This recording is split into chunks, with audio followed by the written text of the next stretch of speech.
Welcome to Roguecast, the official podcast of Rogues Gallery. We'll talk comics for the week, as well as whatever news is on our pop cultural radar. I'm Randy. I'm Nick. This is Dave. And now, on with the show.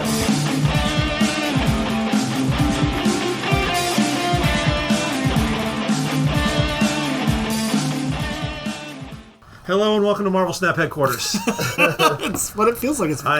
I've been playing Marvel Snap since the beginning. I never stopped. If you don't know, it's an app game. I dragged Dave back into it, and then Dave dragged Nick back into it. And now everyone except Jeanette at Rogues Gallery plays Marvel Snap. And we're trying. We're whittling her down. We are. The art cards and stuff like that, the variant cards you can get, I think that's getting her to her a little bit. And Nick, I don't know about you, but like for me, I had played it briefly when it came out, but was a little like... You kind of have to get over sometimes. Like, it starts out just incredibly fun, I think. I think it's got a good tutorial and everything. Yep. But then you'll hit a wall at a certain point kind of early on, and it can be frustrating. I'm in the grind right now. But I've also pushed past the grind, and I didn't do that initially when I played, like, years ago. Yeah. And so now that I've pushed past it, I'm having a lot of fun again, but you will have, you'll have off days. Or ones where you're just like, I can't win a damn thing. But a part of me hates to lose, Dave. And when I lose constantly, my frustration grows, like the Hulk. Yeah, but you're still there playing. The Hulk is known for being frustrated. It's true. The more frustrated he gets, the hornier he gets, I think, is the thing. Something like that. I don't remember. I don't read comics. I thought that was Red Hulk. You're right. For people who don't play it, though, and you should play it, and especially if you're a newbie, see if you can find us so that we can defeat you. No, especially if you're really good, you should join our guild. You should join our guild, that's right. Our guild is pretty solid. We're, like, making our points. We are making our points. Well, that's only because you, me, and we're playing Randy pretty play hard. it constantly. Now we're pretty hardcore. I think I played I'm not in the top 3. You guys are in the top 3. I'm not. Dave is constantly is. Dave's always I'm always number 4. Well, like I said, if you play this game as your anxiety relief during the most anxious times of my entire life, you play a little more often. It's fair. You play a little more often. Yeah, it is good. It is great for your disassociating. Yeah. And it's what's kind of fun is the matches are short. You can generally play one in like 5-10 minutes. The decks are 12 cards, so there's really But there are like ultimately and you'll just start out with like a couple dozen cards to choose from, but ultimately there are hundreds of cards available. And once you get them, you start... They're like always giving you like little gifts and bonuses and stuff like that. And the cards don't change, but their numbers don't change. But you can get variant art, different borders for them, different backings for them, all kinds of cool things. Even special effects so that when they're revealed, there's like a fireworks display behind them and stuff like that. Or they're made of diamond. But it's all... And those are actually surprisingly fun to deal with. And they have some like really good artists like Dan Hip, and on their fun variant themes, like all the noir versions of characters. Or the eating variants. There's the food fight one. There's there's the Hellfire Club, where they're dressed in their like fancy dress. So fun game. By the way, did we mention that we missed last week? No. So you might have wondered, hey, why have you guys been gone for 2 weeks? Well, I can answer that. 1 week, my kid was graduating from high school. Yes. And I had to be at that. Yes. The next week, we recorded an hour and a half, the longest podcast we've done in a while. We talked about Mission Impossible. Yep. We talked about ATX TV Fest. Talked about comics last week. Talked about a bunch of trailers. And then some dumbass deleted it all while he was doing the editing. We've got to find this person. We got to find him and kill him. We'll give him a stomp. Yeah. Stomp down. Whoever it was. And it had to have been someone in this room. I guess we should begin the investigation after this episode. Wait, it was me. By the way, Randy, what we should do when we get to our discussion stuff at the end of this one, we should do like a 1-minute recap of Mission Impossible, and we'll just like the bare bonesest versions we've ever done. Sure. We'll go and throw it out there. Yeah. Shall we get to the regular stuff what new games? I'll run into the game stuff, which actually I don't think we had a ton this week, but last week the Lorcana Reign of Jafar set came out. Oh yeah. We got a game called Pergola, which is a It's a gardening game. It's pretty cool. Another game called Bugs Buddy, which is about bugs. Well, there need to be more games about bugs. What do you call it? What's the one where that's like the little chess sort of bugs game? Hive, yeah. Hive can't carry all that weight. Somebody else has to help it out. And then there are bug wars in the comics. It's true. That's true. They be bugging. The year 2025 be bugging. We got Taco Loco, which I believe, and I've been doing Duolingo, so I believe it means crazy taco. Oh, interesting. Yeah. Always chickens out. We got the DC Deck Building Party Edition, the original DC Deck Building set, a little bargain edition where you get the full basic set, but it's like $25. And that DC Deck Building game is dope. It is one of the best really deck good. builders. Everybody should get it because it has the fairly singular advantage of being I think one of the easiest to try out of these deck building games, even if you've never done one. And it's not like some people assume it's very much like Magic, and it really isn't quite. It's more like it makes a fun game out of the part where you build your deck in Magic, I guess. Which, by the way, is not the thing that I usually find fun. Like I don't do Magic. But here, where you just start out with 10 cards, and on each hand you add one or two, and then they start to mix and mingle together and do cool stuff. Then it becomes super fun, and it never gets too unwieldy. Like, I don't know what your hands are like at the end of it, but like, I don't know, what do you have, like 20, 30 cards, something like that? In your deck? Yeah. Or is it more less? than that? You can more than that. Okay. You start with 10. Yeah, start with 10, but I couldn't remember how many you end up You getting. definitely build up to more. You can build up like 50 or 60 depending on how long you play the game. But yeah, it is a very fun one, and I think we would all recommend it. Yep, for sure. We got Age of Vikings RPG. Okay, yeah. People love Vikings, and this is a formal Viking game. Yes, play Vikings. You could play some generic game where you might adapt the rules for Vikings. This is dedicated to them. You could be in D&D. You can play a Viking who for some reason has a Scottish accent. Yes, you could do that. But instead, this has probably what do they call them? Scalds. Scalds. Yeah, this probably has scalds in it. Yeah, and probably axes. I'm sure those horn helmets. No, that's only in the dumb. That's only in the dumb dragon movies. Those are Scottish men with horned helmets. Yes, those were the true Vikings. And then we got Rumble Nation, which is I keep thinking it's part of the L5R, but I think it might not be. I believe it's not. It has the sort of visual design style of it, and it is in fact a very beautiful looking game set in like feudal Japan. Feudal Japan in the Sengoku era, which is another thing I've seen referenced on Legend of the Five Rings. Okay. It turns out that if you base something on samurai history, and I don't know samurai history, then I just assume it's all based on L5R. Yeah, it's all from the same thing. Samurai were real, it turns out. I didn't know that. But what's funny to me, though, is that this game has this beautiful, elegant-looking design. I don't know what the underpinnings of the game are. So it is worker placement. It is a dice and card worker placement tactical game. Okay, that's kind of what it looked like. You're trying to contend for the 11 castles in the nation. Oh, right. And by the way, I remember looking at the back of this and thinking that the art looked particularly beautiful and the design looked really pretty, very clean. Sometimes I look at even good games and they look busy and like a little overwhelming. And this game was just like so sleek looking. It says you lead your clans to dominate Japan through the use of dice and domino logic. Okay, that's kind of fun. But the original D&D. The thing I was going to say is the title doesn't seem to fit the elegance of the game. What's it called? Rumble Nation. It sounds like a wrestling game. Yes, it sounds weird, but anyway, look into it. It's probably really good. And then we got the new expansion for Heat, the push-your-luck driving game, which I love, called Tunnel Vision, which adds new tracks and a tunnel mechanic and some other stuff. That's cool. Yep, I love Heat. I got that expansion. I haven't played it yet. Do you take the tunnels as shortcuts? I probably. Or maybe you can drive in and knock other people into the walls or something. That'd be cool. Yeah. All right, let's talk about comics. We got a lot of comics to talk about. A lot of number ones this week. I know because I made a lot of signs for But also, we missed 2 weeks, so I threw in some stuff the previous week. Okay, yeah, we can kind of... I'm going to start with this week's. Well, it'll be like speed dating. We'll go through this quick.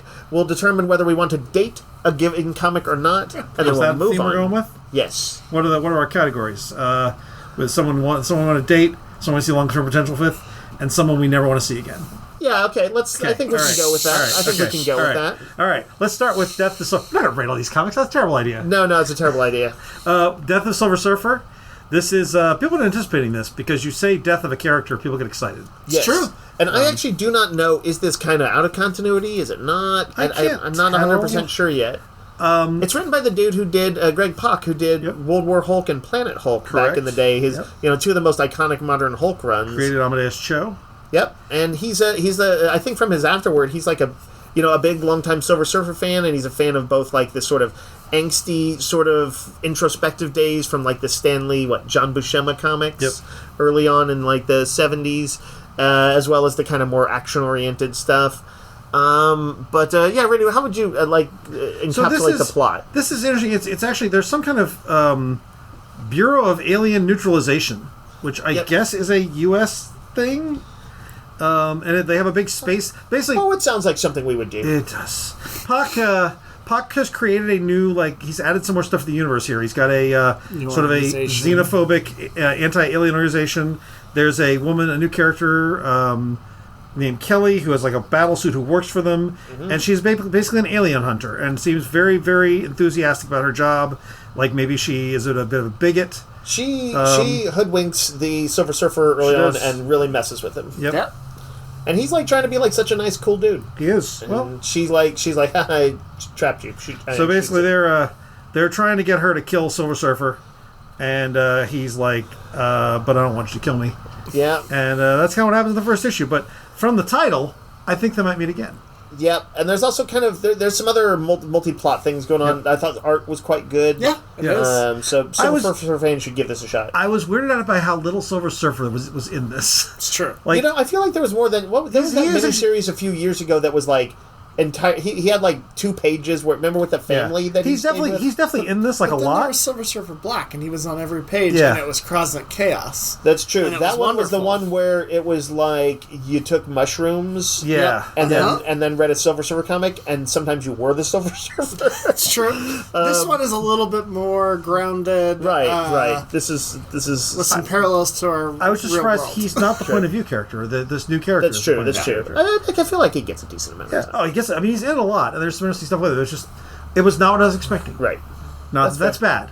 Sometimes fair. you want your expectations subverted. Yep. You expect someone's going to punch you in the face, and they don't.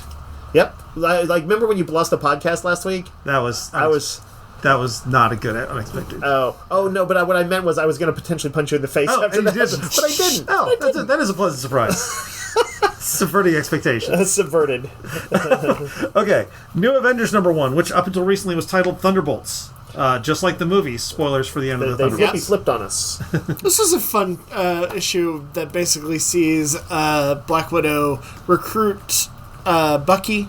Yep. Into her bed. That's accurate. Yep. But also to a new scheme, and he hires a bunch of they're kind of putting a Black Ops team together. It's true. They get Laura Kinney, Wolverine, and then he recruits an old friend from the war who's okay with killing stuff. Yeah. Laura Kinney is also quite okay with the killing of things in this. And I was like, some of those panels are pretty brutal. She's kind of regressed a little bit from the Tom Taylor Wolverine. Yeah, that was I've kind of found some peace and lightness in now the world. she's back to now her. she's like, I'm going to cut your face off. Yes. I gotta say, I enjoyed this as a sort of look at what a different Avengers team might look like. Yeah. And I like these teams. I'm curious about how, we see how Cleo's going to get involved because of a thing that happens, but I don't know how the Hulk and Carnage are going to wind up, and I'm very curious. But my favorite part of this is that it starts off a little 2-page thing where Bucky Barnes is sitting in a shack with an old man in the middle of the New Mexico desert. Yep. And the old man's like, I like our chats. And Bucky's like, so how do you feel about informing on the locals to Dr. Doom? And then he blows up the dude's gas station. Yep. And for some reason, that spoke to me. Yeah, something about a guy who betrayed his own people. Yeah. to Getting his house blown up. What has Sam Humphries done? He's done a bunch of stuff, and I can't think of anything I've loved of his, but he's usually pretty solid. My favorite book of the week was a surprise to me. Again, subverting expectations. Okay, yeah. That's the theme. All right. I like it. We went with that instead of dating game. My favorite book was also a surprise, but was not the same as yours. Okay, but go ahead. This is Avengers Academy Assemble. It was a digital first, so it's been published as small digital installments, and now it's the first time it's being. You could only read it previously if you hacked the net. If you hack the net, hack all the internets. But this is a team formed of young heroes who are training to be Avengers. Carol Danvers is the head mistress. Yep. And the team includes Moon Girl, Bloodline, a.k.a. daughter of Blade, Captain America the Railways, a.k.a. the queer Captain America, Kid Juggernaut, a Korean kid with the abilities of the Juggernaut, Red Goblin, Normie Osborn, the Norman Osborn's grandson, who has the Red Goblin symbiote. Okay. And Escapade, a new character with a mutant ability that was kind of interesting. And now, I wouldn't immediately assume this gathering of characters would be like, oh, I'm about this. Same. But, like, there's characters in there I like, or, you know, I liked what I saw a little bit of the Kid Juggernaut in the previous, his own miniseries or whatever. This feels like the sort of book that, like, this is the Gen Z Avengers. Yeah, And you know, that could be very cringe. Yeah. It's not. It feels very genuine. The, Captain America: The Railways is rooming with Juggernaut, and they have a meet cute in the shower, and there's a lot of it where like they wind up on top of each other, and he's like protecting him, and he's like, oh, I'm invulnerable. He's like, oh, so there's no reason for me to be on top of you, and he's like, well, and there's a little meet cute flirty thing going on. This book is undeniably like young and queer, and it's very cute. It's got some really neat ideas. What you're saying is the parents should buy it for their kids that they don't understand. Yes. Bloodline has an ability I didn't know about that's referenced in here. She also has some kind of like magical cat. Okay. There's good stories. Like in addition to just introducing a bunch of characters I liked, they throw down with Swarm, the Nazi B-Man. Yeah. He's in Marvel Snap. He does. If you play a discard deck, he's a fairly standard component. There's a very fun couple-page story where the Captain America: The Railways runs into a young queer guy, Mysterio's like nephew, I think. Oh, interesting. Who has all his gear, and they have sort of a will they, won't they, Black Cat Spider-Man thing going. Okay. And that leads into them setting up the villains for the piece. But this ends with their villains being established, and now I kind of like I want to read more. I hope they print more of this. Yeah. And if you read it, you can go get the digital one, but don't do that. Read comics from us instead of digital. Yeah, it's true. Jeez. And actually, right after that, the Avengers Academy characters are also in the Marvel United Pride special this week. Which was really good. Al Ewing writes a story with them, and there's also a couple other stories. There's a Mystique story. And, there's a Black Cat and Sarah story, which I thought was really, really fun, using a character that I... Hey, Sarah's the Marvel Snap. She is. And there's the story of... Oh, go ahead. Only from one of the volumes of Ohatmu that I had. Yep. The official handbook of the Marvel Universe? Yep. That I quite like. So it was nice to see that character. You know, sometimes these anthologies are kind of just sort of mid, you know? But I think this was like one of their stronger outings. Some really good covers, too. Yep. Almost all of these are good. This one has Sexy Son of Wolverine on it. I was going to say Sexy Decken. Yep. This also, I think, has the Captain America story with Arnie Roth. Yeah. Who is famously like Captain America's one of his only Jewish friends, and he's also a gay person, I guess. Yep. So from an early Cap stuff in 1982. Oh, interesting. Okay. Yeah. Was introduced in by J.M. DeMatteis and Mike Zack. Oh, okay. That's so yeah, some good stories in there. Marvel Rivals gets a new book called Ignite, which I believe Peach Momoko is writes and draws the main story. Oh, I didn't actually know that it was Peach Momoko interiors. Psylocke versus Venom. I believe the framing of it all is something like the Marvel rival heroes go to ancient Japan or feudal Japan. Yeah, that's right. So that seems like a fun thing. And I believe this is not digital first, though, unlike the previous Rivals thing. Right, it's digital. Now people don't have to hack the net. Yeah. I'm in. Then there's Spider-Girl. This was my runner-up. Is this the 5th or 6th new Spider-Girl they've done?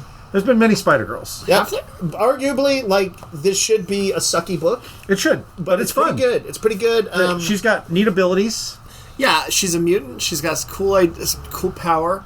And she was an unusual background where she was like... I mean, aside from having some martial arts training, making her, I think, one of the kind of better like fighters in the spider world. Yeah, she was trained specifically by Bullseye, the assassin. Seems weird that he would take on a protege. Was she trained by Lady Bullseye, or was it regular? It's Bullseye. Because I see Lady Bullseye in the next issue. Yeah.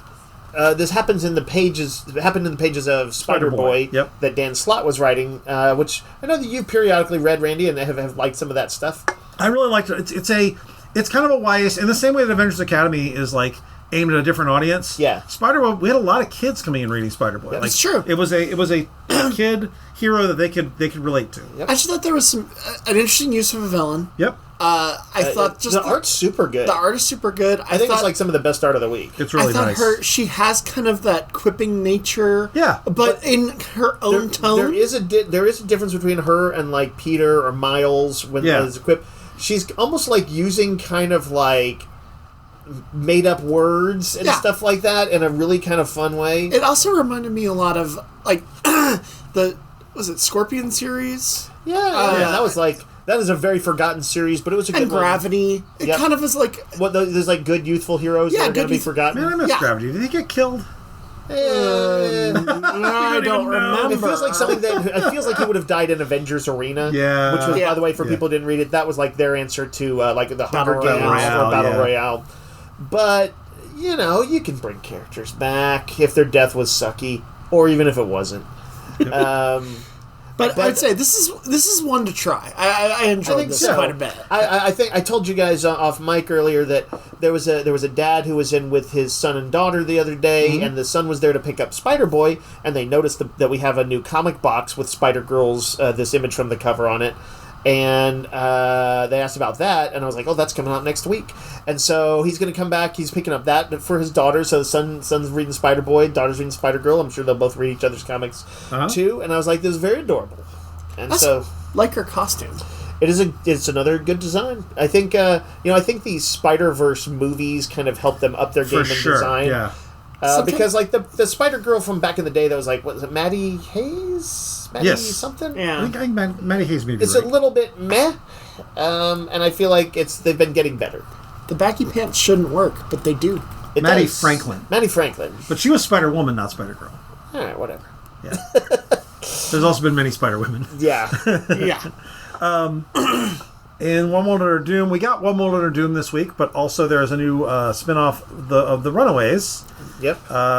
Written by Rainbow Rowell, who did a really long run on the Runaways that is unfortunately out of print. Yep. But I've read some of that enough to like it, but not have kept up with it. Yep. And I was able to jump in on this fine. Same. I didn't finish it, and I got into this. I'm like, they catch us up to what's going on. And this would be probably my pick of the week. It's really good. It's my pick as well. The inciting event, like these are all the kids who in Brian Vaughn's Runaway series in the mid 2000s that they found out their parents were supervillains, and they each had like some legacy from their parents, whether they were a time traveler or a mutant where they had mutant powers or mystic powers and things like that.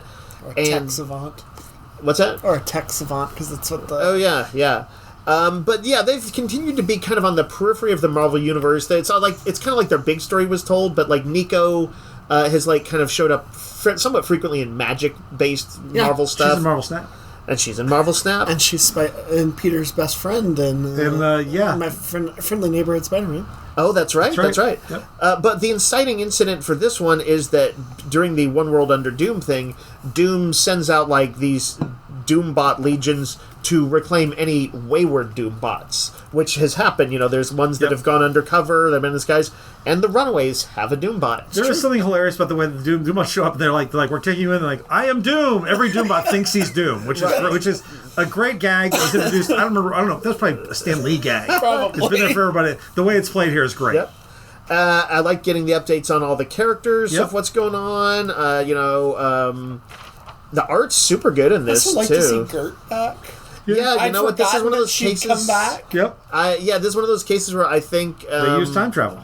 That it was a legit way to bring her back in. It felt worked within the story, and I think that character adds a good dynamic. But it also feels like the characters have evolved. I like that Nico is kind of like. Well, Nico had her.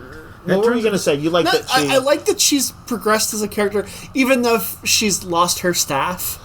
Apparently it was corrupting her. Yeah, like, she deliberately gave it up. Yeah. And the staff is like what she was like, but that's where her powers come from.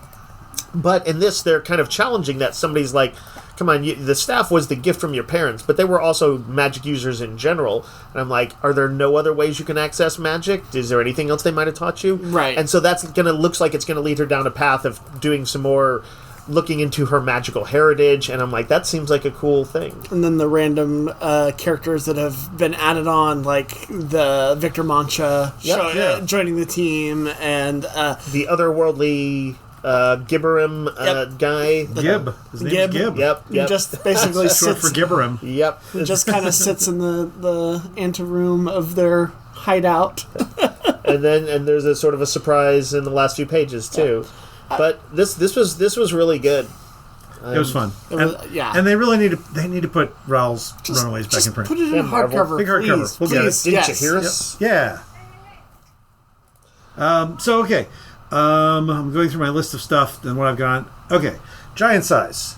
So they're starting off I don't think we talked about these yet because I think we mailed them in the last couple of weeks, but they're doing a 5 or 6 part series called Giant Size. X-Men was the previous one. This one is Giant Size Dark Phoenix Saga, where Kamala Khan gets teleported into key X-Men moments by a renegade legion who's been disaffected or divorced from his human part. That's a Xavier's son. Xavier's son. So he's like a cosmic bad guy traveling in time. He is the guy who famously caused Age of Apocalypse. Right. And so whoops. Somehow Miss Marvel has gotten called into this, and she is basically traveling through X-Men moments trying to stop Legion from causing bad timeline shit. Yep. This one that came out this week is Dark Phoenix. Has nice sort of painty looking art. Is this Daniel Acuna? I thought it was. I thought it was Phil Noto. It's neither one of those guys. It's a guy named. Is it Rice? It's Rod Rice. Oh, okay. But it does look like Acuna or I did think it was Noto as Noto. well. Did you mention the connection with Cyclops? Right. So she gets the past. She gets the Krakoa thing in the previous one, and Cyclops was like, "Oh yeah, I know her. We started on the Champions together when I was in the future." And I was like, "That's a clever way to tie in a story I hate." Yeah, basically, she vouched for. Yeah. He vouched for her because he's like, "Yeah, I was on a team with her." It's like, I knew her when I was in the future. Yep. It kind of works. Connection thing. It works. Also, Giant Size this week, though not connected to Miss Marvel, is Giant Size Amazing Spider-Man, which has a lead story by Kevin Smith, and then stories by Al Ewing and Chip Zdarsky. Yep. Art by Giuseppe Camuncoli, Mark Buckingham, Cafu. It's a ton of good talent on a bunch of Spider-Man short stories. Yeah. Giuseppe. There's noise outside. Yep, there appears to be children being herded or something. Yep. If you could hear that, that's what that was. If you couldn't, we sound like lunatics. Yes. But I bet they heard it. The Summer of Superman continues. I know you guys know it's the Summer of Superman. I did. It is. It is. Action Comics number 1087. Mark Waid takes over to tell the stories of the all new adventures of Superboy. So it is sort of Superboy. It says it's the summer he turned 15. Yep. It seems like he has not been acting as Superboy yet, or maybe he has because they take him to the state fair in Metropolis, maybe. Yeah. It's like one of those future, world of the future kind of things. So maybe he's been Superboy. I think he in has Smallville, but the parents are being they're wanting him to be real cautious. But he's wearing the costume under his clothes, and they're like, you weren't supposed to bring that with him. This has a little bit of the Smallville TV show energy. First, Clark is, I think, kind of drawn just a little bit, to look like, or at least catch that. What's that? Tom Welling. Tom Welling look. But the energy is, of course, more comic book superhero-y. There's some big superhero threats and, sort of a higher level of daring do. I thought this was a fun and cool first issue. Yeah. I think, I believe successive issues will be set in and around Smallville, but what I read Mark Waid saying is that he wants to kind of update Smallville for the way modern small towns are. Oh, so racist. You know what? I'm sure it'll come up. But Randy, can Superman defeat the Trump supporters? I don't know if you know. They've always been racist. I did know that. But also, there's good people in small towns, and you got to get the Kents from somewhere. Yeah, that's true. But no, what I was going to say was that he was talking about farms don't look like we used to think they did. Right. Yeah. And so that was just one of the random things I remember Mark Waid talking about. So he wants to that's going to probably be a plot point, is that farms aren't run the same way. Right. It'll be interesting to see Clark in these situations again. Yeah. I don't know who this artist is. Patridge? I liked it. It's a good artist. Yeah. It's somebody I'm not familiar with before. So, but yeah, it's a good read. He's kind of a little bit of a high energy artist. Who's that artist who was drawing Green Arrow that we like? Patrick Gleason? No. Otto Schmidt. Oh. It has a little bit of his energy at times. Yep. Skylar Patridge. Let's see, what else we got? Robin and Batman, Jason Todd. This is a follow-up to the miniseries Robin and Batman that was about Dick Grayson. This is Jeff Lemire and Dustin Nguyen, the creators of Ascender and Descender. Yep. Right. So it's got that sort of painty watercolor look. Yep.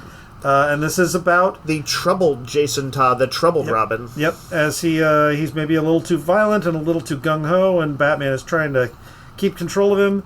And It's really good. I think that the previous series I really liked. I'm curious to see this one. I hope this means they'll do a trilogy and do a Tim Drake one. I think they will, and they could probably also do Damien if they wanted to. No, Damien's a little shit. No, that's what makes him perfect for it. I know, I like Damien. I liked the, I believe, original bird-themed villain that shows up in this. I thought that was good. He feels like a throwback Batman like villain. an 80s Batman villain that could have happened. Yep. And also, there's some interesting dialogue in here, like where Alfred is like, Batman's confiding in Alfred, and he's like, I'm having trouble, Alfred. I'm like, he's so Todd. What's his name? Todd. Jason Todd. I can't think of his name. He's like Jason's really, he's like a handful, and he's like Alfred, you're not saying anything. This is like normally where you would tell me like, well, that I was a handful too, and he's like. I am not sure if, Jason it can be He straight out salvaged. says, I fear even you may not be able to save this one, Master Bruce. And I'm like, man, that is dark. It is a little bit dark. Alfred gave up on like a 12-year-old. He's like, look, he's a little shit. You want me to take him back? But you know what? But if he thinks that that this could get him killed or something like that, then Alfred's like he's just practicing some tough love so he can maybe try and extricate the kid from the situation, which maybe if he had... So what you're telling me is that Alfred orchestrated the Joker kidnapping and beating him to death with a crowbar. That's the big reveal they're going to give us. Yeah. Probably. And no, it's not written by Bill Williams isn't writing it. No. Shout out to Bill writing one of the worst Batman stories ever. Yep, it's true. It's true. You should come after some libel, Bill. We got a new Tom King book, Trinity, Daughter of Wonder Woman. They've done some backup stories and some collections. This is an original story. Tom King is, I think, kind of mostly known for somewhat darker or suspensey stories, but this is the lighter side of him, and it is the Daughter of Wonder Woman from multiple eras, at least initially. I don't know if this is going to be throughout the book. It seems like there's some time travel. There's like little baby version and like she's got like mid-teens and like late teens version, and they are kind of having adventures together. There is something kind of funny in this. If people who've read Crisis on Infinite Earths or seen versions of it and adapted, know that there's a character named Pariah, and he's a dude who was kind of like destined and cursed to like watch all the alternate universes be destroyed, and he's bemoaning his fate early on when he like runs into her, and she's like, "Hey, why so down?" and stuff like that. She also can't pronounce his name. She calls him Piranha. Yeah, that's true. And he's like, I'm not a fish child, and stuff like that. Yep. Anyway, it's kind of a fun little bit of ridiculousness as you take like the most angsty character with put him in contact with a sort of fun character.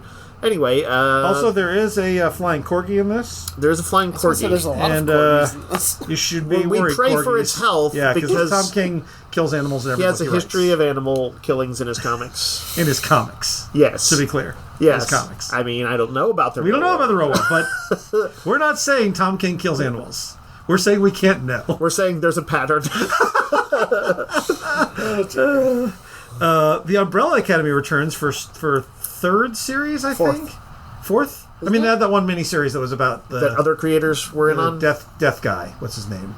Oh. I thought there were three prior. There were three prior, and then there was a spin-off called You Look Like Death. Oh, right. But that was technically not... So this is technically 4 or 5, depending how you want to watch it. Okay. But anyway, the focus is on the Sparrow Academy, the other 6 children that he found and trained who are not... Because he is a horrible dad. He's a horrible dad. And so this is about the Sparrow Academy, the better trained, less weird misfits, and they have a run-in with the Umbrella Academy, and they don't like each other. Nope, not at all. This has really nice art by Gabriel Ba. One of the originals. The art is the writing is by Gerard Way, who wrote the original. It's weird and fun. If you like the Umbrella Academy, this is more of the same. I was going to say, yeah, more of the same. Maybe the weirdest book I've seen in a while. Toxie Team Up #1. Featuring Toxic Avenger and Jesus Christ. Yes. What? I didn't even see this. You gotta look at the cover.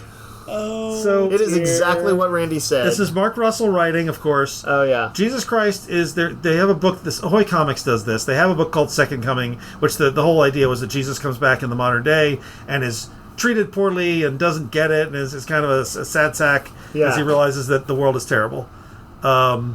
And now he has a run-in with Toxic Avenger, who is famous for not turning the other cheek. And the two of them have some kind of a buddy cop thing going. Brady, I want that to be the description on like the movie promotion. Toxic Avenger, famous for not turning the other cheek. Anyway, I am not a Toxic Avenger fan. Not a big Jesus Christ fan. Yeah. But there's followings for each of them. There's followings for each of them. If you like either Toxic Avenger or Jesus Christ, you might want to check this book out. Yeah. Oh, man, I don't know if I've made a sign for that one yet, but I think I know what the sign's going to say. It's going to be one of those flip signs. There's an EC Comics spinoff from, I think, Epitaphs from the Abyss, their sort of horror one. Yeah, instead of a short story anthology format, it's a 4-issue miniseries, 3 or 4 issue miniseries. Yeah, about a vampire, I guess, that was from one of those one of those series that I guess it is called Blood Type. Took off, maybe. Yeah. And yeah, it is. It's nice artwork. It is a standalone story of a vampire named Ada. You know what that looks like? A little bit like Andrea Sorrentino's artwork. Yeah. Oh, it is Andrea Sorrentino. Well, that's why. Oh, son of a gun. Who I was going to say who worked with Jeff Lemire on several of his books. Yeah. And apparently this one too. Yep. Oh, this looks fun. Yeah. But this is not Jeff Lemire. This is Karina Bechko is the writer. But yes, probably if you're looking for a kind of it looks like a different kind of vampire story. It does. Good vampire and bad vampire left for the day. It's a different kind of vampire. Let's talk about some of the stuff from last week. There was some notable stuff. Let's talk about Imperial. This was big. Jonathan Hickman's new sort of cosmic miniseries. He likes to do this sort of world building stuff. He's kind of doing what he did with House of X, Powers of X. It starts with the leaders of a few galactic empires being assassinated, including the Hulk's son Scar, which leads Hulk, She-Hulk, and Brawn, Amadeus Cho, to go back to Sakaar and try to figure out what's going on. It's a pretty good kickoff. And they find themselves in the middle of like a big cosmic galaxy council thing. Yep. And a big whodunit. Big whodunit, which involves Star-Lord's dad, who's the king of the Spartoy people. Yep. And yeah, it sort of uses a murder mystery as the start of sort of like galactic civil war kind of stuff.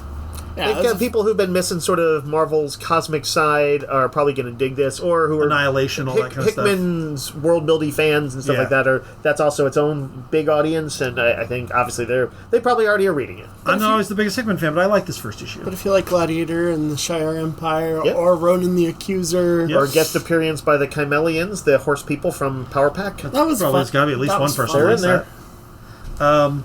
Marvel Knights World to Come. This is Joe Quesada coming back to do art, along with Christopher Priest coming back to write. He was one of the biggest Black Panther writers at the time. Yeah, I would say after like Stan and Jack back in the day, and maybe who was the writer in the 70s? Oh man, Don McGregor. Yeah, Don McGregor. He probably he created the Dora Milaje and a lot of the sort of modern and definitely the modern just interpretation of him, where he's like this kind of next level Batman kind of guy, always a step ahead of his opponents. That was Christopher Priest who did all that stuff. And so he's kind of... Randy, is this kind of a farewell, a last hurrah or something with the character? It happens that basically T'Challa dies and a new king is being appointed. Yeah. And this jumps around in time, as with many Priest projects, to show various things that happened over the course of his life. But it is going to lead into the story of the future and of Wakanda in the actual future. It seems like it is maybe not in continuity. It's Marvel Knights, right? But yeah, it was interesting to see that logo again. Mm-hmm. That was like the logo that when Joe Quesada came on as like an editor at Marvel. Palmiani and Quesada basically fixed Marvel. Yeah, and in the late 90s, early 2000s. Yeah, early 2000s. And one of their big early gets was like Kevin Smith on Daredevil and stuff like that. And it was that was a start of kind of a little bit wilder experimentation time for Marvel that I believe has paid off. So anyway, yeah, but they got the band back together for Black Panther. We got Justice League versus Godzilla versus Kong 2. Yep. This starts with the marriage of Barry and Iris. Yep. Marrying a woman who does not know he's the Flash feels a little wrong to me. Yep, but you know what? It feels kind of Silver Age to me. Yeah. They were all about the secrets back then, especially because they were like, this could get our loved ones hurt. But there is kind of a fun there's a bit of dialogue where Clark Kent is talking to Hal Jordan, who's got a bet with Barry as to which one of them breaks first and tells their significant other. Always fun to bet on who's lying to their lives. All right, Rainey, I'm trying to make it sound charming. You're ruining it. Anyway, but it is that is the tone though of the book. It's a fun book. It's Silver Age goofy, yeah, and it sets the but like not Silver Age hokey. No, I don't think. No, but they do end up going to was it Skull Island? Skull Island. So some of them travel there. Oh, and the big thing is that Amanda Waller is developing their own kaiju. She's trying to make kaiju. And in this first issue, they create they metamorphosize King Shark into one, and it's a really Godzilla. It's a fun scene. Yes. It doesn't go great. You might expect King Shark doesn't do great, but he doesn't do terrible. No, he's all right. Let's give him his due. Okay. If I grew giant, I would probably do somewhat more poorly than King Shark did. Fair. Ultimate Spider-Man Incursion is the first Ultimate crossover. Yep. This is Miles Morales basically gets drawn into the Ultimate Universe, where he came from originally. Is this the same Ultimate Universe as that Ultimate Universe? But it's very different because, it's been sort of rebooted because of the Maker. Yeah, the Maker. Right, Evil Reed tinkered with it. So he comes back and he's like, I didn't know this universe was still here, and also, there's 2 other Spider-Mans. And where's my baby sister? Ah, it's interesting. He said it all just like that. Exactly like that. That's actually the first panel. No, But it's if you're reading Ultimate Spider-Man, this does feature Peter and his son. Yep. And it does seem like it's going to lead into featuring the Ultimates and Ultimate X-Men and some of that stuff as well. And then Sixth Gun, The Road to Six, number 0. Sixth Gun was a supernatural western by Cullen Bunn and Brian Hurt. They're returning to tell the story of there's a flashback to when the Six Guns were swords. Right. And in medieval Europe. And then there's the story of what happens after the end of the Six Gun. Which, I believe that's set in the 1890s. Yeah. So there's Western elements, but there's also going to be flashback sequences to their earlier days. Yeah. It's really good. I like this book a lot, and I'm glad to see it back. Yep. Then we've got reprints. We have DC times Sonic the Hedgehog number 1. Yep. Amazing Spider-Man 1 and 2. So we're almost to the point where everybody can catch up. They are reprinting 3 and 4 as well. Yep. And then Invincible Universe Battle Beast. If you missed it the first time, we have 3 different covers of those reprints. The Beast Who Battles is back. Beast Who Battles is back. Before we get to trades, I'll mention some of their single issues. Eddie Brock Carnage number 5 still boggles the mind that we are all enjoying all new Venom and Carnage quite as much as we are, but it's really good. And it has latest issues have Misty Knight in it, and some other cool Marvel Universe-y stuff going on. Also, Eddie being cool. Eddie's surprisingly cool in this. Gotta give it up for Eddie. As weird as I like Carnage, it's even weirder that I'm enjoying this Deadpool kills the Marvel Universe one last time. When Deadpool is going around the different parts of the multiverse trying to kill basically evil versions of the multiverse. He starts off this one in a post-Inferno where Wolverine's have demon, Nightcrawler is the Bamf dragon, Archangel is the Arrow Apocalypse, and Dark Child, aka Magic, is the Queen of Limbo, and he basically has to go in and kill them all. And what he's doing, he kills all of them except for Dark Child, because then he goes to Limbo to learn magic for 10 years. Okay. So they're powering him up. He's learned magic. He's got a symbiote. There's another bit of power that he steals from people because he's going after these increasingly powerful. He fights the Red Hulk in this one. Okay. There's a whole bunch of Deadpool getting more powerful so he can go through at the behest of this weird ghost and kill all the bad parts of the multiverse. Mm-hmm. It's weird that I like it. Yeah, you know what? Its references to esoteric Marvel, I think, is part of what made it fun. Yeah. Supergirl number 2 gets credit for me for very quickly explaining the other Supergirl thing in a way that I thought worked. Yeah, it continues to be kind of a fun, modern, Silver Age-ish story. Yeah. And it brings in, I think, maybe going to be a new recurring character is Lena Luthor. Yeah. She's kind of in Wednesday... It's like the inversion of Wednesday. Who's her roommate in Wednesday? The roommate, the blonde, cheery roommate. Yes. So that's Supergirl in this, and Lena Luthor is the goth girl. Nice. So it's kind of a fun mix. It is. It's a lot of fun. I'm enjoying it, and it's by Sophie Campbell, who is a really good writer and artist. Yeah, so Sophie, I feel like she's having like a super good amount of time with this. Yep. No pun intended. Teenage Mutant Ninja Turtles number 9. I think we're all enjoying this. I really like the artist who's taking. Was it Juan Ferreira? Yep. The Turtles continue to kind of like somewhat reunite with some interesting stuff also going on in the background with was it April O'Neil and the question of what is going on with the little dead rat corpse of Splinter. This one opens with a 2-page spread of the turtle. One of the turtles. Is it Mikey? Yeah, Mikey. Going through a building, and like each little pop-up shows the weapons the ninjas are using. And I thought that was really fun. It looks kind of like a side-scrolling. It does. Yeah. The art's really detailed on it too. It looks cool. Yeah, it is super fun. Anyway, the brothers fight together, then they split up again, and then they fight together again. Also, Mikey is wearing like a Bruce Lee jumpsuit and fights evil shark gang on the subway. Yes, that was cool. By the way, in this cutaway view of the building where you see him going through it and kicking ass, if you look down in the basement of it, there's a guy down there in front of his computer monitors, like a security guy, but he's holding like a little game controller. He's clearly gaming on his own time. Oh, nice. It is a nice touch. And then the new Transformers this week. This has, among many other interesting big scenes in it, a fighting rivalry between Devastator and Bruticus.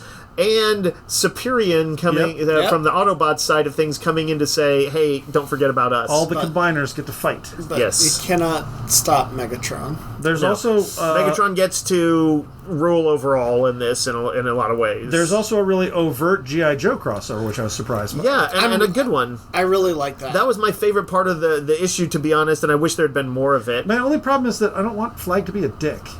He kind of is. Has he always been a dick? I thought he was a bit like Hawk in the sense that he was kind of like, we'll do what you need to do to get the job done. But he kind of cared about the troops and stuff like that too. Yeah. Here he seems a little bit more like he's going to be the hard ass that they kind of at some point are going to be like, Flag, no. Yeah. At some point. Yeah, it does seem like that. Any other single issues, you guys? Did I miss anything? No, I think that's all the big stuff. Graphic novel-wise, we have the collection of Nice House by the Sea by James Tynion and Alvaro Martinez Bueno. And I'm glad this came out as a collection. Bueno his last name, or did you just say Bueno? That's his last name. Okay. This reveals that there is another house. Not the Nice House on the Lake was not the only group of humans left. This is a house full of people who are unlike Nice House on the Lake was all about like people who'd known each other in high school and all this kind of stuff. These are all people who are like, there's a Pulitzer Prize winning writer, there's a Tony Award winning actor. Everybody's supposed to be like sort of the best. Top of their game. It is somewhat revealed that the aliens have multiple houses, and that the job was supposed to be to get the best of humanity, but the other one went a little native and grabbed all his friends instead. Yeah. And what that's going to mean when they figure out that there's multiple humans that they are sort of competing to be allowed to survive. It's a pretty good meta it's story. Really good. Yeah.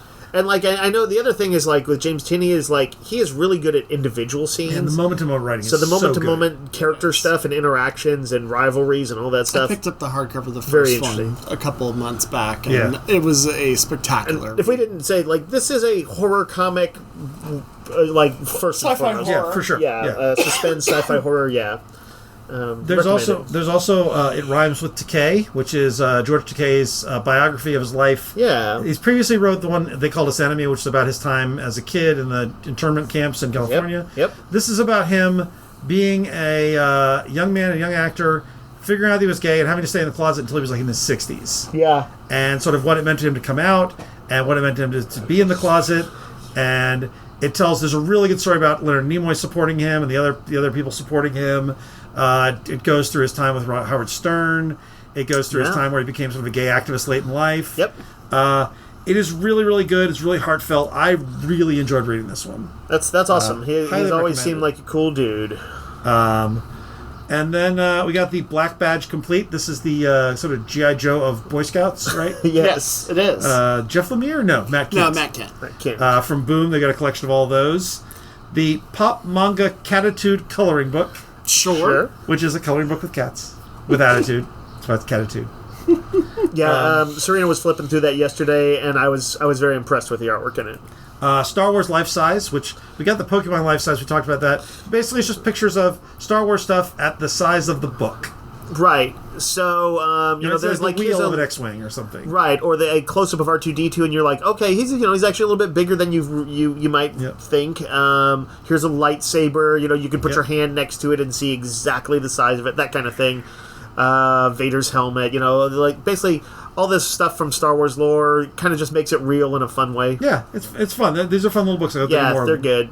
And then Storm Volume 1, another of the X-Men trades. Yep. This is kind of in some ways, Storm as Omega level mutant. It's like exploring her powers at their peak. We got the Codename G.I. Joe Volume 1 hardcover, which is an oversized hardcover that collects the Duke miniseries and the Cobra Commander miniseries. Yep. I forgot that's what that was. So it was basically the two big preludes to everything that's going on. We also have the G.I. Joe trade, which is the collection of the actual G.I. Joe series, the first 6 issues of that came out. It's real good. Power Rangers Prime, which I believe is sort of the ultimate Power Rangers. Yep, totally. And then from last week, 2 of the the Marvel Premiere editions, which are sort of their equivalent to DC Compact. Yep. That's the Fantastic Four Solve Everything, which is Jonathan Hickman's run. Yeah, that was a big run of his. It was a good run. I have 10 years ago or whatever it was. It's really good. With really good artwork and a good costume redesign eventually, and then a spin-off that was the Fun Future Foundation stuff. So. Is that Eaglesham? Is that I believe that's right. Might have been in there. He's at least one of them, yeah. But yeah, if you're looking for some FF stuff in advance of the movie, you could do worse than to check those out. And the price is right. Speaking of compact editions, we got the DCeased compact edition, which is the Tom Taylor's zombie stories, which we're all big fans of. We've talked about many a time, but yeah, it's one of those rare things where pretty much the entire staff has enjoyed them. Yep. So. All right, we're going to take a break and talk about some trailers and some news.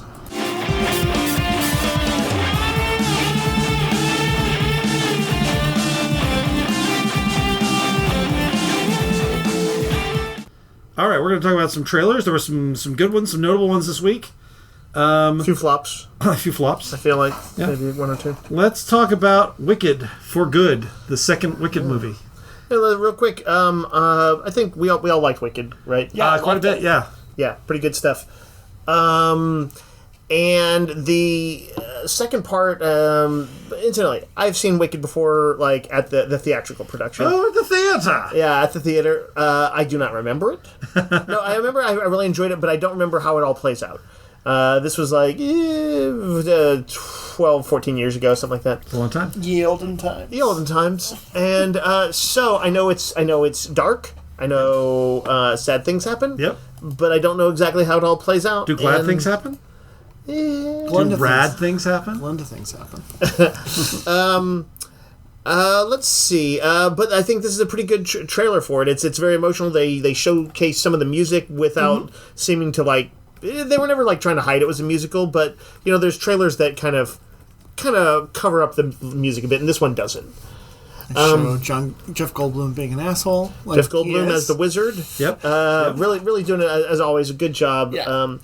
Who is it? The jock turned good, Fierro. Yep. Leading like a special team to like try and hunt down the witch, which is sad because they had a connection. Mm-hmm.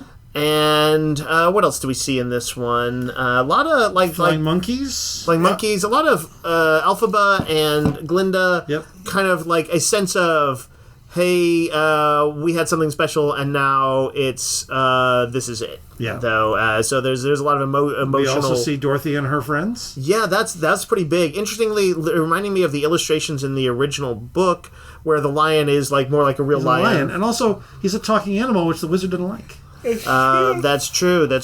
It may be an exception if he can use it. Yep. It would not be the first time I've seen a totalitarian manipulate essentially minorities into supporting them. Lions, you mean? Yeah. Yeah. You know what I'm talking about. Lions. Yeah, sure, lions. It's already doing it with the flying monkeys. Yeah. I don't know what's going to happen in the second half of this, and I'm very excited to find out. Yeah. I think it's going to be big. Was this like November or something? I believe that's right. This is a trailer that with a lot of fast edits and stuff in it, so although there is a sense of big momentous things going on, they don't really reveal much. No. You do see Elphaba the witch, where she's like, it looks like she's moving towards a final confrontation with the wizard. And in a way, unless I don't think they particularly wildly changed the events we know of Wizard of Oz. He can't be like killed because we know he's in the book, The Wizard of Oz. So what I'm wondering, and again, I don't know. The obvious thing would be to reveal that the Wizard of Oz, the story we know, is told from the wizard's point of view. So the whole because there's no Wicked Witch of the East in Wicked that we've seen. Right. The one who gets killed by Dorothy. Right. So that could all be propaganda. There never was another Wicked Witch. Right. Or and it could be her sister. Oh yeah, that's true. But she's not a witch. She's not a witch. She could become one. Maybe, I guess. Maybe. I can't remember any of this stuff. But I'm wondering if basically it's going to reveal that Elphaba is not melted by water. That's that's a bullshit story that the wizard throws out, and that Wizard of Oz is an unreliable narrator story. Okay, yeah, maybe. That's my guess, but I don't know. Or it may kind of just be this is a little bit its own thing, its own universe, its own take on it. It could be. I don't know. We'll find out. There are multiple books. A matter of months. I've read all the books, but they don't contain Wicked. No, I'm talking about Wicked Wicked. There's multiple of the Wicked books. Yeah. Right. But also we know that's changed from the movies and the show. Right. The Wicked books and the Wicked movies and the Wicked right. The Wicked not the same. book was a little bit more adult and decidedly less singing. Yeah. It's true. There's not a lot of singing in the books. Not a whole lot.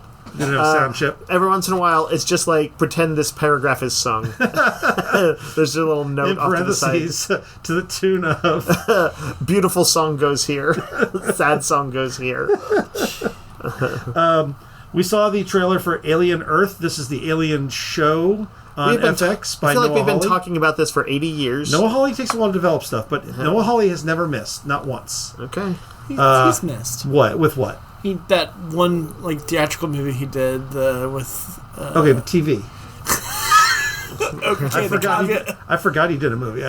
Let Randy move the goalpost. Did he move? What was the movie? I guess I don't know this. It was Natalie Portman. She was an astronaut. It was this weird kind of drama. Man, I don't remember this at all. Yeah.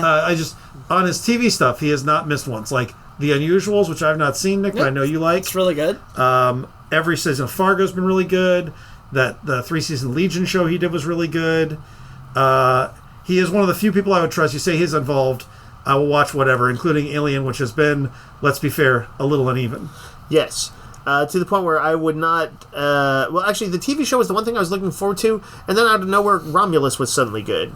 So that was a pleasant surprise. And I have to say, this is a good trailer. It revealed a few snippets, which were actually pretty cool plot points. Yeah. The first really, whatever I knew, I'd sort of forgotten about it. It's called Alien Earth. Yeah. So the aliens are on Earth, and we knew that. But specifically, it seems like there is an island where a ship crashes. Yep. And the ship has containment vessels that include 5 species. Mm-hmm. Aliens are just one of 5, which I thought is going to be interesting because who knows what the hell the other ones are. Predators. But they are supposed to be from they said from the darkest quarters of the galaxy. They're supposed to, I think they're all dangerous invasive species. Yep. But what that means is they're already setting up some things that could be in opposition to the xenomorphs potentially. Yeah. But here's the interesting thing: the team that is going in. We know a little bit about them because we see that one of them, are they all synthetics? I think they're all synthetics, and they're early synthetics. Right, it's early stuff, and there's a young woman who's they said there's something special about her. I don't know if it's some genetic thing that makes her able to do this, but they're able to essentially transfer her brainwave patterns, whatever, to the body of a synthetic. Yep. And they show this happening, and it's kind of neat. They're hooked up to this machine. And she's actually holding the hand of this synth that she's going to be transferred into, and there's kind of a weirdly emotional quality to it, which seems like it's just it's just a process, but she's treating it sort of more seriously, and she's going in with these synths to investigate. They have the stronger, faster kind of speed of synthetics in the alien universe. And, there's scary things happening and leaping and screaming and shooting and things like that are typical alien things. But that setup and the island, what do they call it? Prodigy Island or something like that? Yeah, that's what it's called. Yeah. Is it a scientific community or something? Yes, it looks like it's a weapons facility. Okay, yeah. It's set 2 years... what is it? It's set 2 years before the first Alien. Yes, that's the thing. I knew that it's a little weird continuity-wise that the alien would be on Earth before they even found the one in space. But if there's essentially an island that can be written off, right, but also the implication in Alien was that they knew what they were looking for, right? Like that's right. That there was some reason that they would be like, I don't think we're gonna get the traditional xenomorph. I don't. You don't think because so? We see a traditional xenomorph. I don't. We see one in the something trailer. that. Do we? Yeah, we see something shadow. I mean, no, at the very end we see an alien. Because those are genetically modified by David to become like that. What are the black goo? It's if Noah Hawley goes in the crazy direction. 2 years before the events of the movie Alien, yeah. Shouldn't the aliens all be more or less like aliens. The xenomorphs we know? Yeah. I think they should be there. In the trailer, it looked like a regular old xenomorph to me. Yeah. Now they may have some fun with some reveals like that, and there may be some tweaks to them or something. But I think we can fairly reasonably trust in this guy. Oh, and if I'm not mistaken, it's also a rival corporation to Weyland-Yutani. Oh, so it's not Weyland-Yutani. That's interesting. I read that somewhere, and I think that's the case. Basically, developing a technology to move people into synth bodies.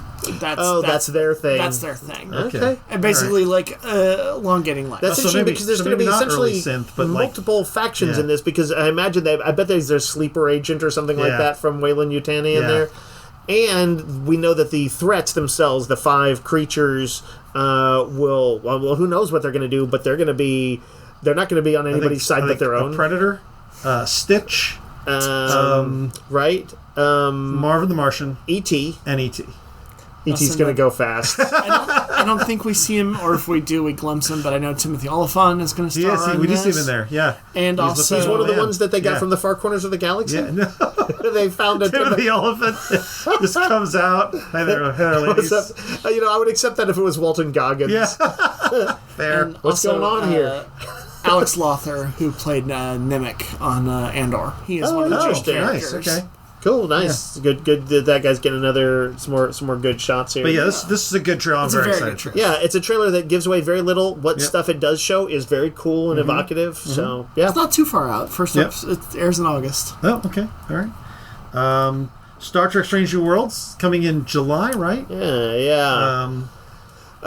Season 3? It's been a little while. It has. It left us on a cliffhanger. It's the bastard. Right. There's Gorn threats going on in the cliffhanger. They recently introduced Scotty. Yep. To the crew, and the trailer gives away a thing that I didn't know that I wish they hadn't given away, which is that Captain Pike's lover survives. Right. Because the big cliffhanger at the end of season 2 was whether or not that whole planet had been wiped out. Right. And I'm like, you could have maybe not put her in the trailer. Right.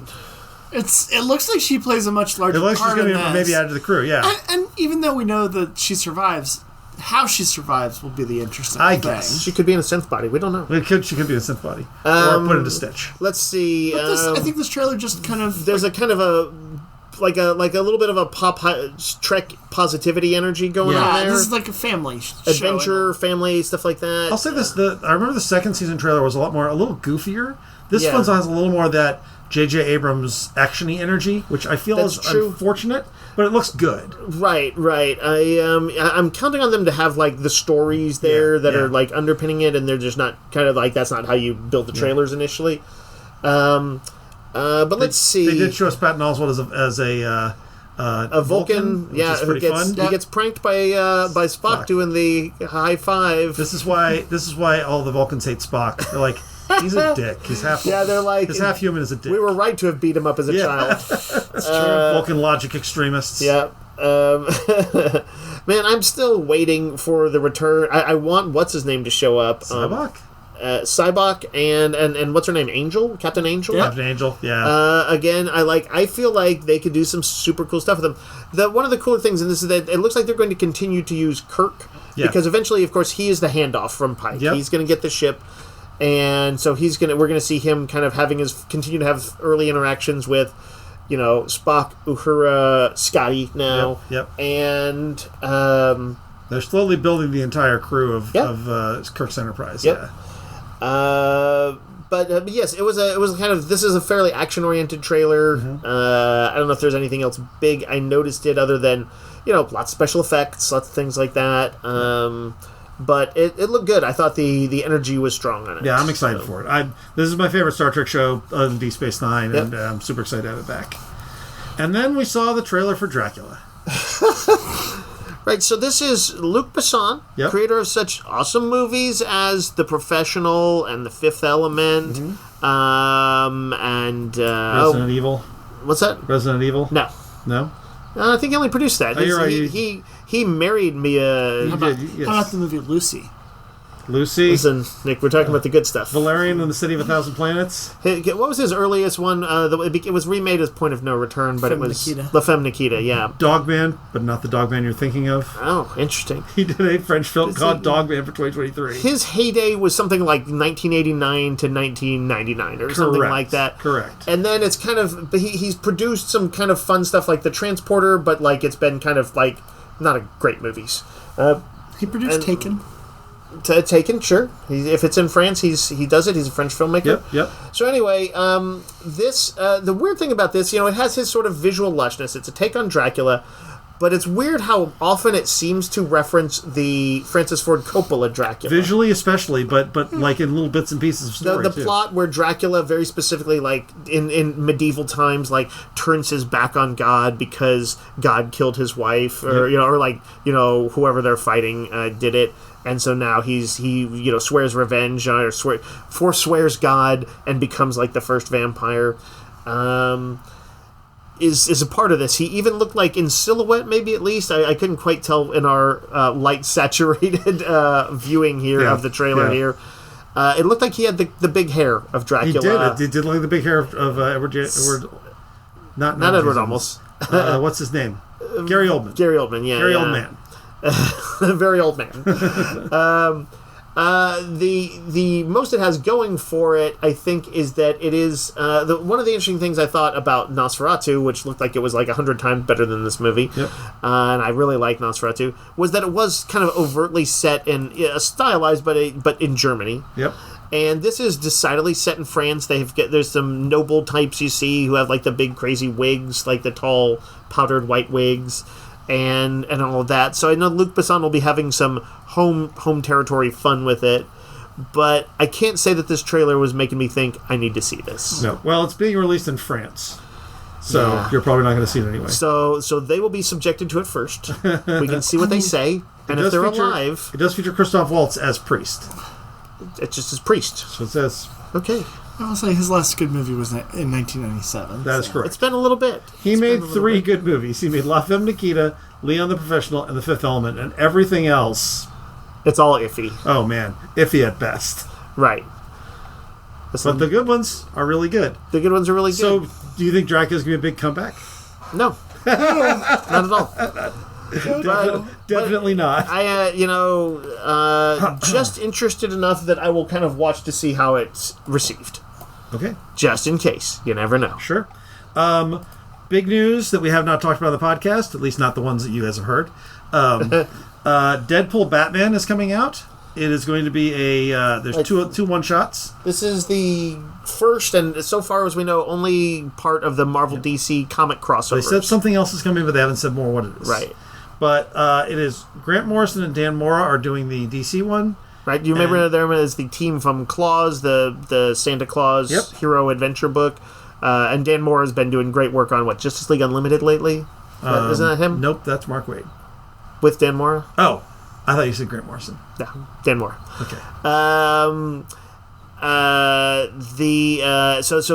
That's the team on the DC one, and over on Marvel side. Marvel's publishing is Zeb Wells, who has been running one of the worst Amazing Spider-Man runs ever done, but importantly did write or at least co-wrote the Deadpool Wolverine movie, which everybody loved. Yep. Even people who hate Deadpool. And Greg Capullo on art. Who people like. Yep, you might remember him from such things as Batman Court of Owls. Yep. It's true. And Dark Knight's Metal. Knight's Metal. He worked. He's been mostly working with Scott Snyder in the last few years, or that's his biggest project. And what was that Night Train book that you like, Nick? Not Night Train, Night Truck. Night something. Nocterra. Yes. That was Greg Capullo, right? No, that was not Greg Capullo. Is it not? No. Is that Tony Daniel? That was... I thought it was Greg Capullo. I think it is Tony Daniel. It's Tony Daniel. They're the same guy. They are the same guy. Exactly the same guy. They're not the same guy. So, I think this could be fun, even as a non-Deadpool fan. Grant Morrison is known for his wild meta context stuff. Yeah. Before anybody else was doing it, he was doing it in the late Just 80s. the weirdness of Grant Morrison writing Deadpool. Yeah. Let's unleash it. I'm curious to see what they do. One little bit of news: Edith Hampshire from Schitt's Creek. She plays the Stevie. Stevie. Okay, yeah. She's been cast as Edith in the Vision show. Edith is the AI that Tony gives to With Peter, sunglasses. and I wonder if she's gonna be the foundation of Jocasta. I would imagine so. Oh, that's interesting. So Stevie from Schitt's Creek could potentially become Jocasta in the Vision Marvel side, roboticsy side of the MCU. Jocasta, for people who don't know, which amongst our audience I would bet 50%, maybe? Less than that. She is Ultron's robot bride that he made, and then she betrayed him, just like everybody betrays Ultron because he's a mean robot. It's true. Jocasta comes from the Greek myth, story of is it Oedipus? Is it? Is that like his mom or something? I don't know. Now I'm curious. Jocasta is the queen of Thebes, wife of Laius, and mother and later wife of Oedipus. that is an unfortunate way to put that AI summary. It's true. What did I feel like I saw some comedian talking about this one time, and he's like, "How hot must she have been?" Man. Yeah. Anyway, you know what? Some of the earliest Avengers comics I had Jocasta in it, and she was very much this kind of angsty robot because she, had been created by Ultron, and she felt like she didn't have a place in the world. Right. I remember finding her character compelling, and I feel like they could find a good plot hook with her, with kind of a bit of a rethink. But she definitely has she's a Bride of Frankenstein type. Yeah, exactly. And then last bit, Incredibles 3 is coming. Brad Bird is scripting, and the director of Elemental, which any of you guys watch? Yeah, I watched Elemental. I heard it's really good. It was very good. The director of Elemental is going to do it. I was not wild about Incredibles 2. I know some people have come around it a little bit. I was not into it. It's not my favorite. But I would like to see what they're going to do with Incredibles 3. Yeah. Yeah, now that they've already crossed that path. Yep. I feel like they could. I liked enough in Incredibles 2 that I'm like, yeah, let's try it again. Sure. Yeah. I'm down for it. Can we replace Craig T. Nelson? Nope. Yes. Sad. Nope. I'm gonna use the original voices. What if the original voice is a Trump supporter? What if we just AI'd him? Yeah, there you go. We shouldn't use AI except against Trump supporters. Is this where we are? Yes, this is where we are. Behind AI? Oh no. Well, oh no. At least it didn't vote for Trump. Okay, let's take a break, and we're going to talk about some TV.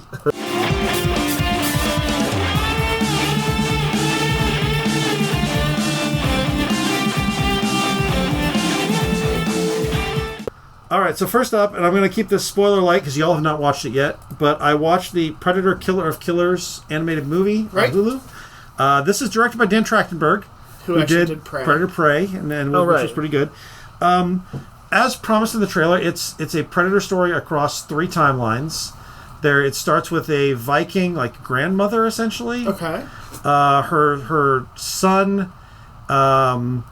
They're Vikings. They're raiding another Viking village. The Viking there killed her father when she was just a girl, and she is seeking revenge. And then she gets attacked by a predator, which she calls Grendel. So it's her throwing down with this badass Viking chick who has 2 shields with blade edges. There's a lot of cool action. Not a lot of dialogue because it is all in Norse. Okay. They don't. He likes to do that. They do, but there's not a lot of dialogue. Oh, okay. It's a lot of heavy action with not much dialogue. The second segment is a samurai, basically a pair of brothers. One of them somehow winds up. I might have missed something because again, not a lot of dialogue. Then what there was Japanese. Then I looked away in a second, and all of a sudden, one of them was running away from the castle. Then he came back, and he was like a ninja. And their father had died, and he and his brother. That's the classic story of the boy who leaves home and becomes a ninja. Oh, yeah, it was that. And We've I all think been there. that was the second season of Happy Days, I think, where they first first originated. That's right. I remember when The Fonz Potsy was a sensei. Yeah, Potsy was a sensei, Ralph Malph was a ninja, and the Fonz was a samurai. That's right. And the Malachi Crunch were the invading Huns. Yes. Nice. Oh, Nice. Well done. Deep cut for people who are old. Anyway, it basically it's like this ninja sneaks into the castle to attack his brother. Yeah. And then a predator attacks them both, and they have to team up against this predator. All these predators, by the way, are different predators. Okay. They're big, giant predators. Oh. And they have, like, massive amounts of different guns. And I know that the predator has never been supposed to be, like... It's a monster, right? Like, even though they have a code of honor that they don't attack, like, pregnant women or non-combatants or whatever. Right.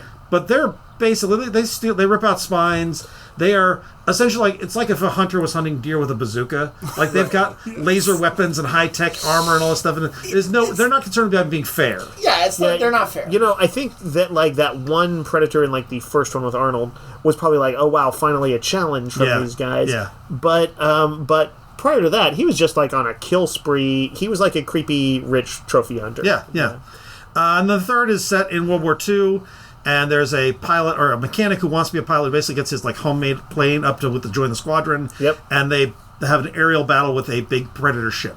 Oh, weird. Yeah. It's not like fun kind of like story ideas. So the action is really good. The general idea of the story is good. But I think the problem with Predator is there's really only one Predator story we've seen. And that is, here is an alien monster attacking warriors. And that's it. Like there's nothing new. There's nothing new. Right. Well, we know the new movie coming out will be different. Yeah. So, you know that writer, Jason Pargin, and I've been following some of his TikToks and stuff like that. He did a video the other day on Predator, and he said he considers Predator an underrated movie, and he said not in the sense that like people don't like it or don't kind of know about it, but he said it's like they kind of forget that one of the things that made it unique that was like all the people who were in it were like kind of quipping action heroes of their era.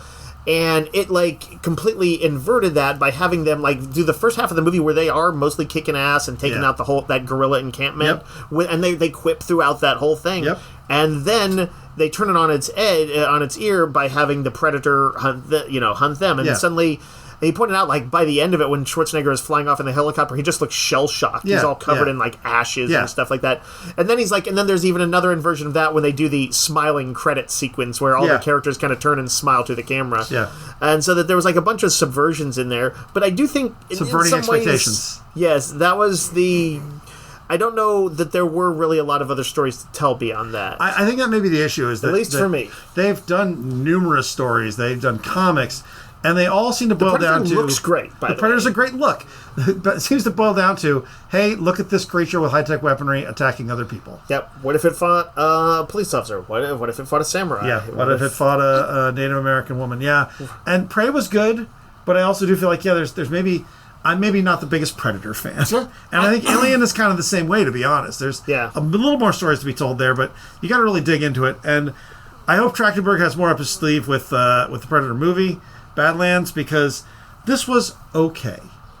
1 to 5 stars. Randy gives it 3. Okay. Maybe 2.5. Maybe 2.5. Anyway. Yeah. There is one last bit. I don't want to reveal. There's a spoiler, but there is one last segment that involves a lot more stuff that is interesting. Okay. But again, doesn't feel like it's a different setting. But it still doesn't feel like it really opened up the story that much. Is it a Predator versus a Russian chess master? Yes. And in a game of chess. No, he stabs him in the face. For about 1 second. The Predator makes one bad move, he's laughed at it, and then he just guts the guy. The Russian is like, checkmate, and then he gets his head blown off. Anyway, I don't know that I super recommend it. The action is really good. The animation is good.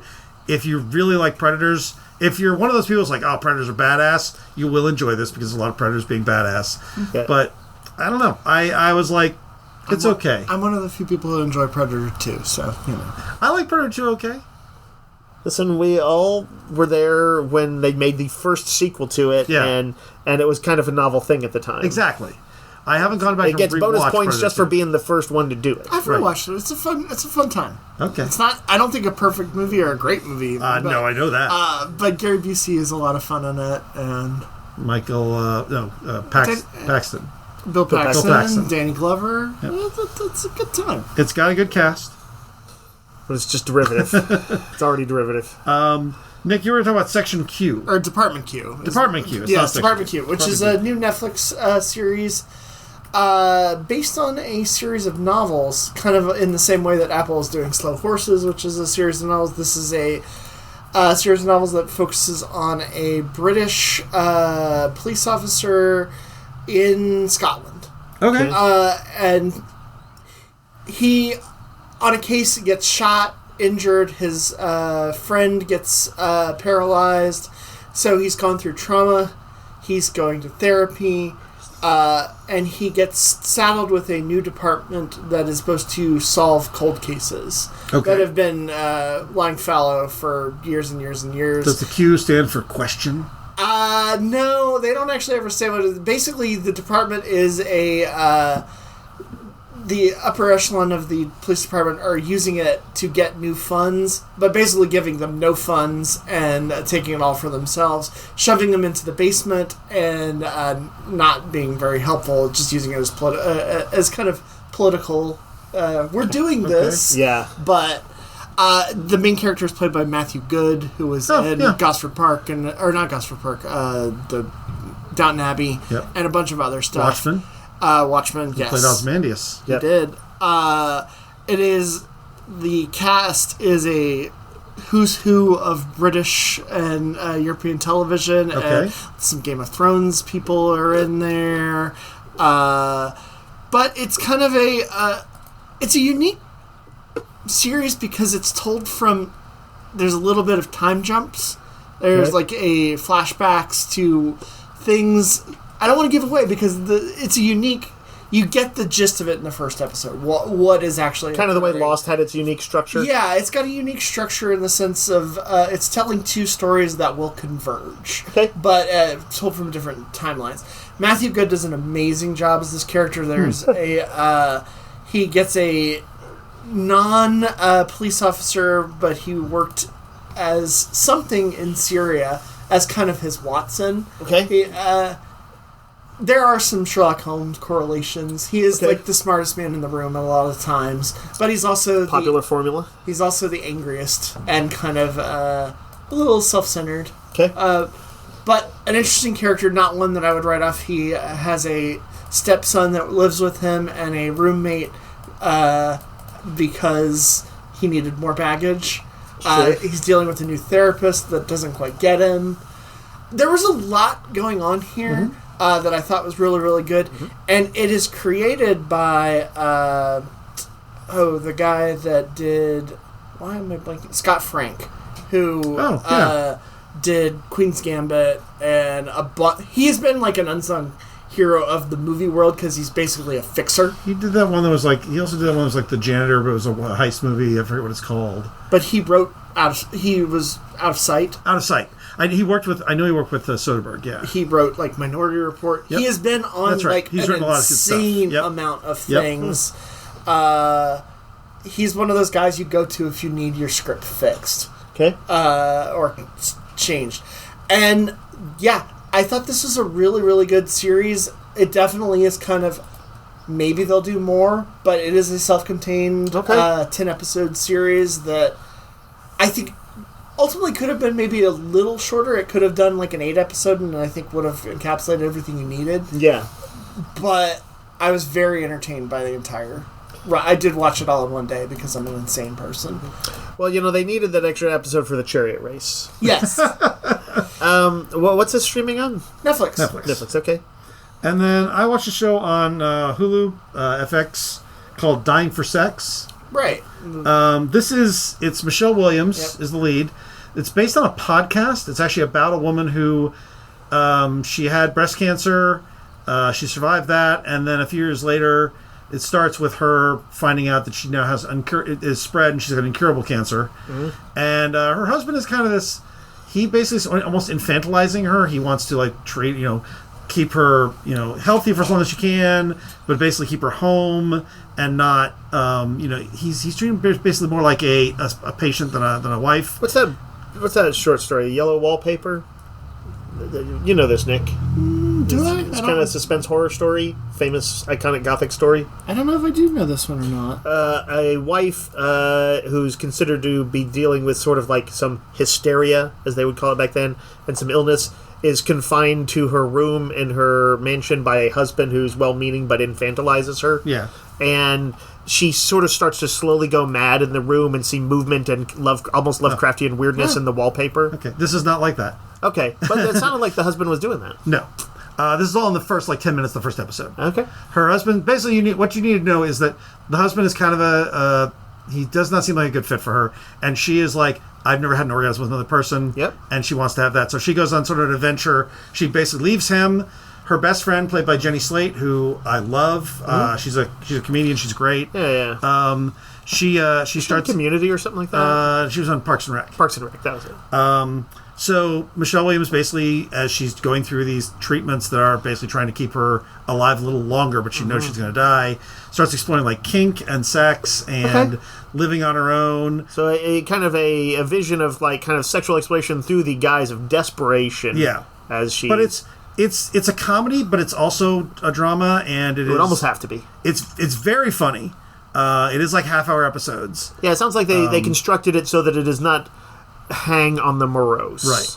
But really interesting, really unique take on this kind of thing that I've seen. Sounds interesting. Michelle Williams is fantastic in it, so is Jenny I've Slate. only seen her a handful of times, but she's always been super good. Yeah, she is fantastic in this. And Rob Delaney, who's a guy I love too.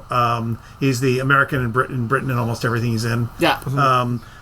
He plays her neighbor who gets in sort of a relationship with her. Just to give you a tease of what goes on, she sort of discovers that she likes being sort of dominant. Yeah. And as she gets into sort of kink stuff, she meets this guy who is her puppy, essentially. Oh, yeah. And so this guy in a full-on dog costume. At some point, she goes... She is in the hospital having chemo done. Jenny Slate her character is her best friend, has to get dental surgery, so she's not available. And so she calls her mom. And she and her mom have a bad relationship. Something happened to her when she was little. Her mom is sort of means well, but is kind of narcissistic. Yeah. And so her mom calls her cousins, and everybody start a meal train for her. And she's like, why are you telling people that I have cancer? She didn't want to tell anybody this is going on. Right. And her mom totally misreads the energy, brings it all up. And so she needs rescuing, and Jenny Slate is answering her text because she's not available. And so she calls her puppy man to come to the hospital and basically disrupt everything and make everybody uncomfortable, and it's hilarious. That's pretty good. Yeah. Remind me, where's streaming? Hulu. And it's an FX show. And the title is what? Dying for Sex. And like I say, I've heard the podcast is really good. It is based on a true story. It's really excellent and very sort of heartwarming and dark. Yeah, no, that sounds good. I'm gonna try and check that out. I like that. Yeah, it is up there with Andor and Poker Face with stuff I've favorites of the year. Yeah, for sure. All right, that will do it for us this week. We'll be back next week with more, unless I delete that one too. And until that time, yo Joe. Roguecast is a weekly podcast broadcast from Rogues Gallery Comics and Games in Round Rock, Texas. You can find us online on Facebook and at www.roguesgallerytx.com and email us comments or questions at roguesgallerytx@gmail.com. Thanks for listening.